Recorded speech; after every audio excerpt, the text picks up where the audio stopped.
Επιστρέψαμε κυρίες και κύριοι με το δεύτερο μέρος της εκπομπής Ευρώπη Τώρα. Είστε συντονισμένοι πάντα στο Thrakii.net. Να δούμε το επόμενό μας θέμα. Ευρωβουλευτές των πολιτικών ελευθεριών ψηφίζουν για τις νέες εξουσίες της Europol, ενώ παράλληλα εξετάζεται και το πακέτο κυκλικής οικονομίας.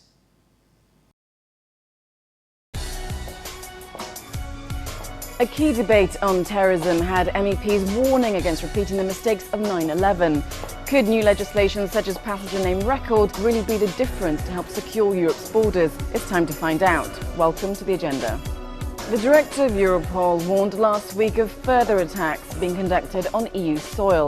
Could greater powers for them help combat the growing threats? In the days after the attacks, EU Justice and Home Affairs ministers agreed to upgrade Europol's counter-terrorism capabilities. A new counter-terrorism centre will also be launched in the new year to help member states better coordinate and share information. A vote in the Civil Liberties Committee to confirm Europol's new powers takes place on Monday. Before the year's close, MEPs want to push to finalise the once controversial EU-wide passenger name record, but privacy issues still need to be sorted out. Negotiations are currently ongoing with member states, but passenger name record is being held up by the finalisation of data protection reform. Once that's done, privacy afforded under PNR can be sorted. Follow the debate on Monday. Has public empathy for the plight of refugees weakened?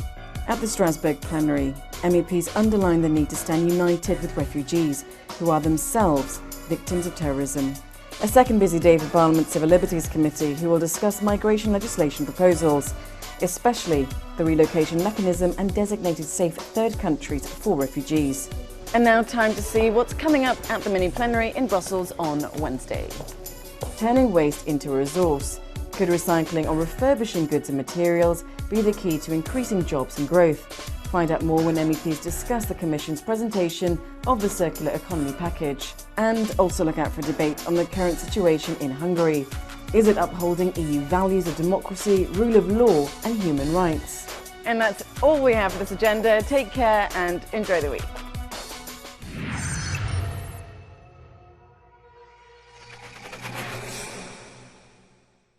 Οι ευρωβουλευτές συντάσσονται με τους θρησκευτικούς ηγέτες και χριστιανούς που διώκονται προκειμένου να αναδείξουν τις κτηνοδείες που γίνονται σε όλο τον κόσμο. Επιπρόσθετα, ζητούν να ληφθούν μέτρα. Christianity is the world's most populous religion, followed by Islam. But where Christians are in a minority, they're also the world's most persecuted, banned from practicing their faith, imprisoned, tortured, driven away. The situation is not very good for Christian people everywhere in the Middle East, but also in the Far East, in Africa too. This is not only the problem with fundamentalism, Muslim fundamentalism. It is important to strengthen the dialogue between religions. They made a start in Parliament this week during a call to action, bringing together Christians to share often harrowing experiences. Christians such as Helen Berhan, who fled Eritrea after several years incarcerated in a shipping container where she was tortured. I'm Christian, I love Muslims, but I have limit. We must stand in our faith. If it's costing us die, okay, we can die, but the next generation can stand. The event was held in the framework of EU treaty provisions on interfaith dialogue. Der Schutz gilt nicht für die eine oder die andere Religion, sie gilt für alle und sie gilt genauso für Christen.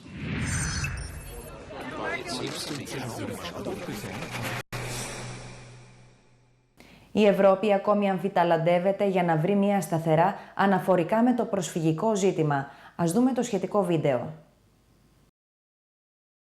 L'Union européenne a reçu plus d'1 million de demandes d'asile depuis le début de l'année.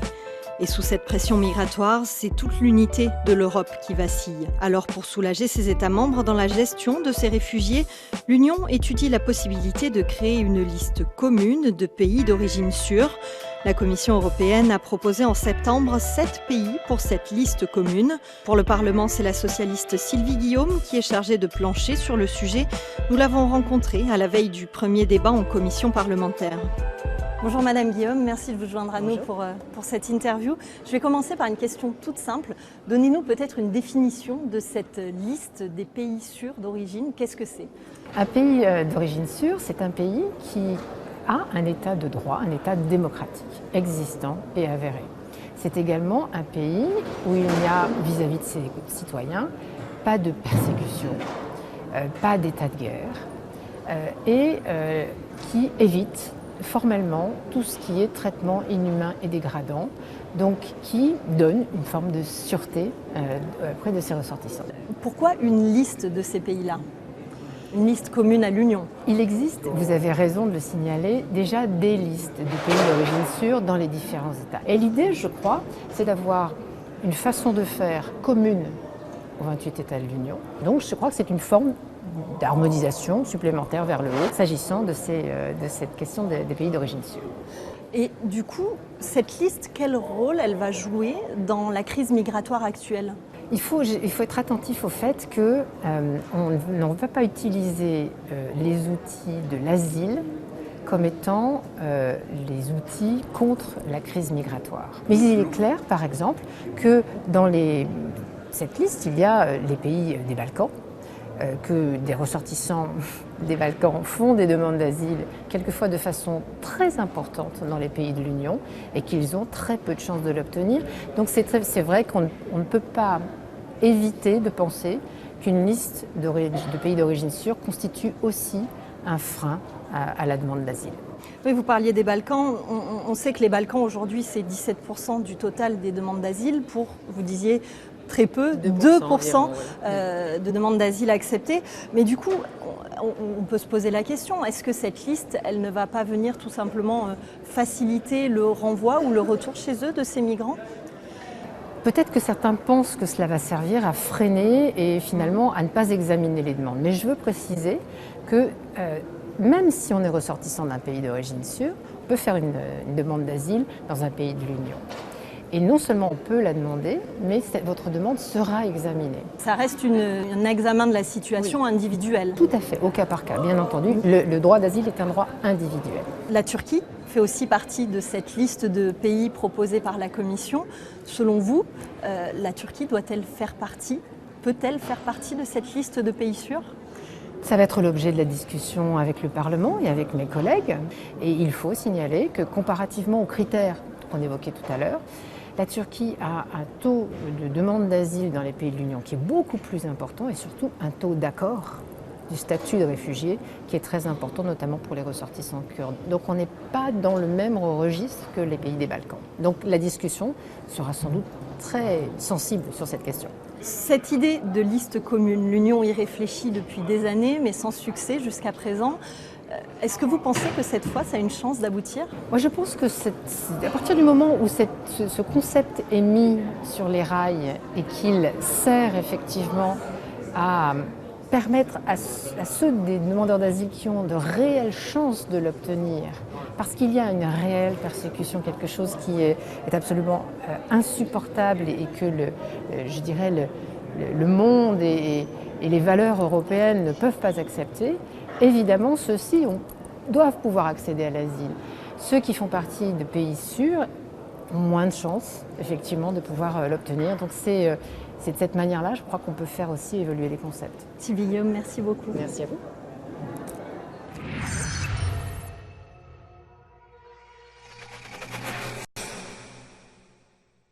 Υπάρχουν νεότερα στις συζητήσεις των ευρωπαϊκών θεσμών σχετικά με τη χρήση του φακέλου στοιχείων επιβάτη ανά την Ευρώπη.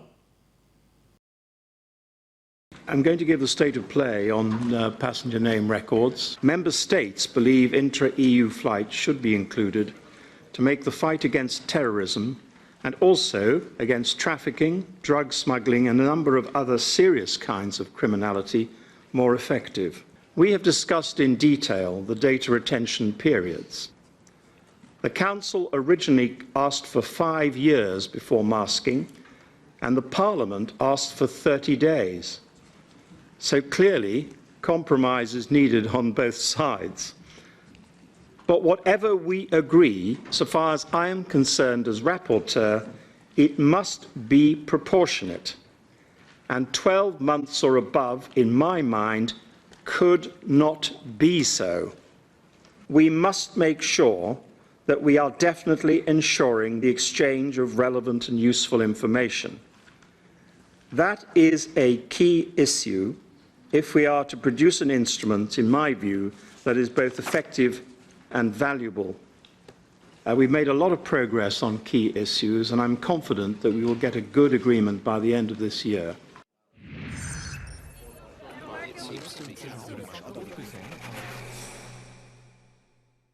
Κάπου εδώ, κυρίες και κύριοι, ολοκληρώθηκε ακόμα μία εκπομπή Ευρώπη Τώρα. Εμείς να σας ευχαριστήσουμε θερμά που μας παρακολουθήσατε.